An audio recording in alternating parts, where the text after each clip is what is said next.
Hello everyone, welcome back to Comic 47 Vlogs, and we're going to be looking at this week's comics. And this is pretty much this week's comics along with like the past 2 or 3 weeks. Because Diamond had like issues with the distribution. They closed down one of the warehouses. And not only that, but it got closed a little earlier than it was supposed to. I think because of this, Boom Studios is gonna be working with Penguin House Publishing, so things are not looking good for Diamond Comic distributors right now. I think both the clients and the distributors of comics are getting a little bit fed up with all this. So I understand why Boom Studios did change to Penguin House Publishing. But anyways, here's the comics that. So these are like the past, like these all got into the comic shop today, but they are a combination of comics from this week, last week, and the week before, again because of the whole thing. But we have Immortal Thor Volume 3, really good, written by Al Ewing, and this is the same writer as Immortal Hulk, so really good, and he does a really good job at writing Thor and Loki. So I read Volume 1. I have Volume 2 already. I just have to buy, or I'm sorry, I just have to read Volume 2 real quick before I get to this one. So Dazzler number 4. This is the final part of the 4-issue miniseries. Really good series.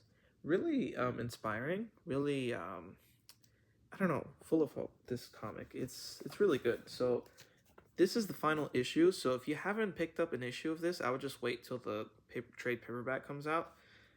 So yeah, I got this free Marvel must-haves. It just kind of puts 3 different comics for free. They kind of like just give you some like reading samples so that if you like it, you can buy the book, which I think is a fair deal. They have Spider-Gwen Ghost Spider number 1, Daredevil number 227 from back in the day, and Hulk number 3. So like 2 of these are older comics, and the Spider-Gwen one is very recent, and it's free. So we got Chip Zdarsky, if I'm pronouncing that right. These are free as well. It's kind of like a little local comic magazine thing. I'm excited to read it. I think this one even has like a crossword puzzle. So, and I accidentally got 2 of them on accident. I'll return this one next time I go. Batman number 154. This is part 2 of the All-In Batman series. Actually, they my comic shop, my local comic shop, put out the issue after this last week, and now they brought in the one that went before. So that was, again, this is because of the shipping issues.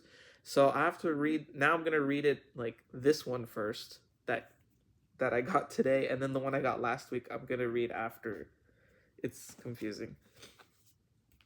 Detective Comics number 1091. This one explores Bruce Wayne's dad, Thomas Wayne, and Joe Chill. It's a very interesting story if you've read part 1. This is part 2, of the new DC All-In series. Superwoman special. Now, this one gets into how the mystery of how Lois Lane got her powers. I thought it was already explained, but I guess not, because I got a little bit late into comics this year. So I just kind of assumed they explained it in some other comic, but apparently not. Apparently this is how Lois Lane got her superpowers. Superman, the main Superman title is really good. I would recommend it, especially if you're like a hardcore comic book fan. And yeah, I'm ready to read this. The Amazing Spider-Man number 63. Now, this is part 3 of the 8 Deaths of Spider-Man. When I first read it, I didn't like it. I thought that this was just another thing that Marvel was doing that I just was getting tired of, that they kept killing off Spider-Man. But this one's actually really fun. This one surprised me. I gave it a chance, and it was actually really good. This is The City Beneath Her Feet by James Tynion IV. This writer, he wrote a lot of Batman stuff for DC. He's actually really good when he writes Batman, in my opinion, especially his Rebirth Detective Comics run.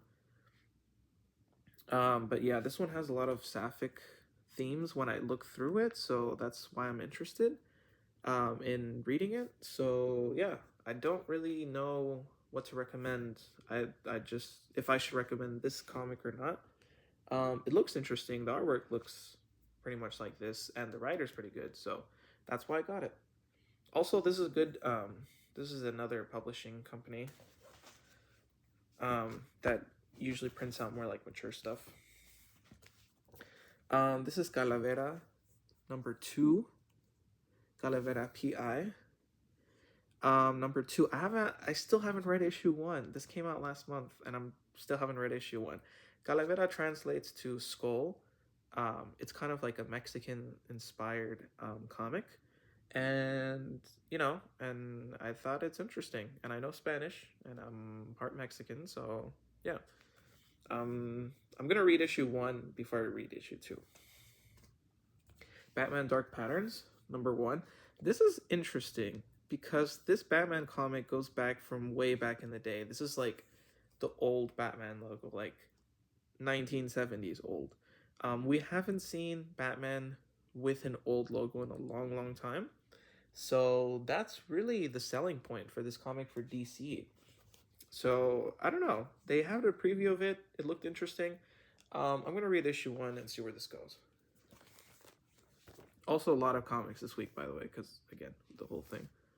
Werewolf by Night, Red Band, #5. So, Red Band basically means it's just more bloody and for more mature audiences. But they also have a regular version, I think, or maybe not. Maybe it's just the Red Band, the comic. But yeah, this one features Immortal Hulk, or I mean the current Hulk, where he's got like his hair all shaggy and all that. Versus Werewolf by Night. This series is interesting. Werewolf by Night is not a series I would think I would like, but the writing has been good. But it feels like it works better as a miniseries because I'm kind of getting a little bit like about it. But since he's going against Hulk, that's why I bought this issue. So it's like there's always something keeping me wanting to read it, but also like I'm like, oh, I'm getting tired of this comic. But they put Moon Knight in this comic. I'm like, oh, I'm getting tired of it. Oh, you know what? They put Hulk. So it's like they make me want to read this and also not read it. Storm #3 was in the comic shop, but I hadn't even they sold out of Storm issue 1. And this is a second printing. So I'm like, okay, let me read Storm issue 1 now that they did a second printing and see how it goes. If I like the series, I'll pick up the rest of the issues. Gotham City Sirens Uncovered. Whenever it says DC Uncovered, it just means like a compilation of DC comic book covers. So if it says Batman Uncovered, it means like it collects a bunch of like Batman variant covers or cool comic art. That's it. That's all it really is. These are, wow, this one's $6, a bit more expensive, but also they do have a little bit of writing. They have like a page or 2 of writing, which is fun. Yeah, it's just random covers. It's really just interesting. That's it. It's like an art gallery. It might be worth it for you, maybe not. It depends how interested you are in art. I'm an artist, so I really appreciate these kinds of artworks. So I always love getting these. Ultimate Universe 1 year in. So, for those of you who don't know, in the Ultimate Universe, the maker got like stuck in this kind of time bomb thing where he's just stuck in time for 2 years. So now in the Ultimate Universe, we're 1 year in. So next year, they're going to probably release year 2. Things are going to get big when that happens. So this is kind of like prepping for that. So things are starting to cook up in the Ultimate Universe. And along with that is Ultimates #7. I've fallen behind on the Ultimate stuff, so I have to like catch up. And along with Ultimate X-Men #10, I have to catch up on this one as well. So, We have Miles Morales number 27. I also fell behind on this one. I just picked up Miles Morales number 26, where they introduce his vibranium suit. That's Marvel's selling point for that comic. So I'm like, okay, let's read his vibranium suit. So this is part two of that. I still have to read the comic before this, so I have to catch up. Harley Quinn number, let's see, 45. This is a variant cover. This is the original cover, but I liked this one better. Look how nice. This is drawn by David Nakayama. Really nice artist. He does like very glossy, shiny art. This is a good series, this Harley Quinn series. And if you do like this Harley Quinn series, then you should also get, let's see if I can find it. Well, I think I have it somewhere there, but they have Poison Ivy as well. I got that last week. So, I'm not a huge Harley Quinn fan, but lately I have gotten more into her comics, so I'm kind of liking the character. So, this is a big comic right now. I'm sure Marvel has sold a lot of copies of this one. All New Venom. It's this like gold. This is a super cool cover. This is the one I wanted. It's this gold looking Venom, and there's four potential people that this new Venom could be. It's a mystery right now. I think it's either reporter Ben Urich, or I don't know. There was like three other people that it could have been, and then it's like a whole mystery. Even if you're not caught up on Venom, I think this is a good jumping on point. That's kind of what it's supposed to be, at least. It's kind of like designed for kind of newish readers to jump back in Venom, or people who haven't been reading Venom. I haven't been reading Venom because I fell behind a lot on Venom, and then there was like big stuff going on, so yeah. So here's Friendly Neighborhood Spider-Man number 1. Your Friendly Neighborhood Spider-Man issue 1.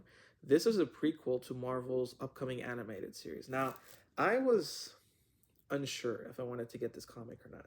I was 50-50 on it, because if the Marvel animated series is not good, I don't know why I want to hype myself up for it. But I thought about it. I'm like, you know what? I looked at the interior art, and it looks very like kind of sweet and like very cute and wholesome, and it looks fun. So I think I'll give it a shot. I'll give it a try. And yeah, anyways, I could just like, if I really don't like it, I don't have to keep reading it. I always tend to give issue 1s a try. I've been doing that a lot lately, so that you don't have to feel committed. You know what I mean? If you've never read a certain title, just get issue 1, and if you don't like issue 1, you don't have to keep reading, you know? I would say that's a good idea. And it does get you into new comics, you know? Wolverine number 4. This is a really good series. I'm not even that much of an X-Men fan. I'm not that much of a Wolverine fan. I do like him a lot lately. And this really got me more into Wolverine. This is a really good series. The artwork is super solid. Like, it's like really well colored, and it looks like paintings, like oil paintings. It's ridiculously good. Also, the story is really good too. So I would pick it up. I got Betty number 8. So these are like one of those Archie comics. I almost never get these, but I don't know. I thought maybe it'd be fun to read an Archie comic every once in a while. You know, they're just like wholesome, kind of cute comics that you get. Betty, Jungle Girl. I'm not sure if these are reprints of older comics now that I think about it, or if these are new comics. I'm not really sure. But either way, it's a fun read, and I think that, yeah, it's a cool, it's a cool little fun comic. And finally, we have Spider-Gwen Ghost Spider number 8. Now, I know Spider-Gwen blew up a lot recently in comics, or I mean, for the past few years, especially with the Spider-Verse movies. But I was not the biggest Spider-Gwen fan. Actually, I didn't really like the original title, but I kind of didn't give her that much of a chance either, because now that I've been reading Spider-Gwen, it's actually really fun and interesting. So this is issue 8, and yeah, so here's the giant here's the whole stack of everything I got this week. It's a lot. I've been really having a hard time catching up on all the comics. But I think it'll calm down after, because these are like, it's because there was a lot of them missing at the comic shop, and they just like threw in like almost 3 weeks worth of comics in one pile. So that's why there's so many of them.